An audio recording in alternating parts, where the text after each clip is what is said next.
Buffalo Bills running back James Cook is looking for a big payday this offseason, but the likelihood of him finding it with the Bills feels pretty slim.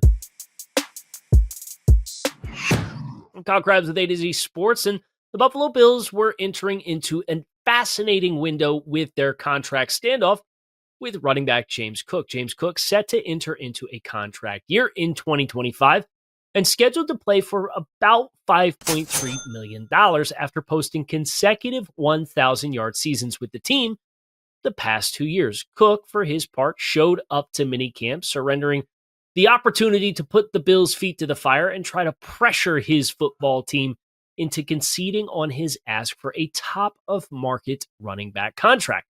An ask that, in my opinion, is a little ambitious when you consider just the past year, Buffalo successfully transitioned away from Stephon Diggs at wide receiver to help spread the offensive workload across names like Khalil Shakir and Keon Coleman and Dalton Kincaid and James Cook. Diggs, once upon a time, was widely considered one of the best wide receivers in football, and his departure as the wide receiver one allowed Josh Allen to play a more efficient brand of football. And that evolution for Josh Allen to not just be Superman who puts on his cape, but to not take sacks, to avoid negative plays, to distribute the ball to the open receiver, the everybody eats mantra that the Bills pursued last season, has opened up a new level to Josh Allen's game, which he promptly cashed in on by winning the NFL's MVP award and getting a new contract of his own at 6 years and $330 million.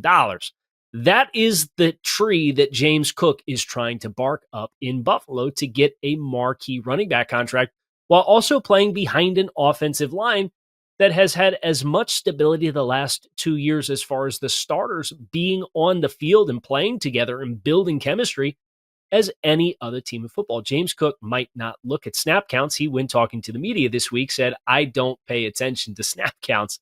But the Bills most certainly are. And anybody that's signing running backs to contracts is most certainly looking at what you are doing when you're on the field, but also how much you can do to stay on the field. And the Bills have had to make some concessions with third downs, passing downs, short yardage situations, and end of game situations to grind out yardage, where Cook is not seeing the field as high of a frequency as the guys who are playing 75, 80+% of snaps and closing out those football games. Names like Saquon Barkley and Derrick Henry and Christian McCaffrey. Henry just got a 2-year, $30 million contract extension at $15 million per season, while Saquon Barkley went north of 20.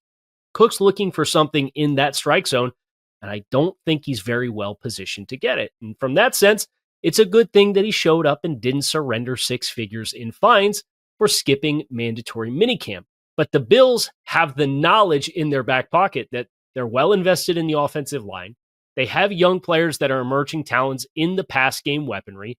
They just drafted Ray Davis as their insurance policy at running back. They can play as hard a ball with James Cook as they want.